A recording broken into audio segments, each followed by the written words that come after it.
في تصنيف حديث أصدره موقع إنسايدر مانكي الأمريكي المتخصص في التحليلات الاقتصادية والتقارير الإحصائية، حل المغرب في المرتبة 18 ضمن قائمة الدول 20 الأكثر امتلاكاً للدبابات القتالية على مستوى العالم، حيث أشار التقرير إلى أن القوات المسلحة الملكية المغربية تشغل أكثر من 900 دبابة. وأشار الموقع إلى أن المغرب يعد من أبرز القوى العسكرية في القارة الإفريقية، ويتمتع بعلاقات قوية مع الدول الغربية، خاصة الولايات المتحدة الأمريكية. وأوضح أن الجيش المغربي يمتلك مجموعة متنوعة من الدبابات، من بينها دبابات T-77 من أصل سوفيتي، بالإضافة إلى دبابات أمريكية الصنع من طراز M1A2 و M60.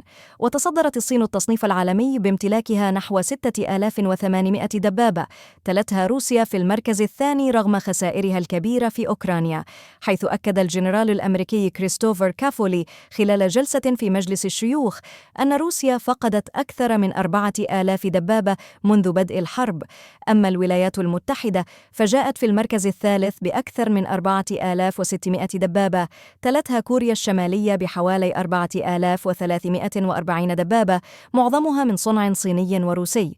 وشملت القائمة أيضاً دولاً مثل الهند، مصر، باكستان والمملكة العربية السعودية التي احتلت المركز 20 ب840 دبابة. وأكد إنسايدر مانكي أن الدبابات لا تزال تعد من الأسلحة الاستراتيجية في الحروب، رغم ما تواجهه من تحديات بسبب الطائرات المسيرة والصواريخ الموجهة، ما يدفع شركات الدفاع العالمية إلى تطويرها باستمرار وتزويدها بأنظمة استشعار ودروع متقدمة. كما سلط التقرير الضوء على الخسائر الفادحة التي تكبدها الأسطول الروسي في أوكرانيا، مشيراً إلى أن ذلك أثار تساؤلات حول فعالية الدبابات في الحروب الحديثة. ومع ذلك يؤكد الخبراء العسكريون أن الدبابات لا تزال تحتفظ بأهمية كبيرة في ميدان المعركة، خاصة عندما تستخدم ضمن منظومة متكاملة من الأسلحة. واختتم التقرير بالإشارة إلى بعض الدبابات المتطورة التي تعتمد عليها جيوش العالم، مثل ليوبارد الألمانية وأبرامز الأمريكية، لما تتميز به من أنظمة دفاع متطورة ودروع قوية تجعلها قادرة على الصمود في بيئات قتالية معقدة وجذب اهتمام واسع من قبل الجيوش حول العالم.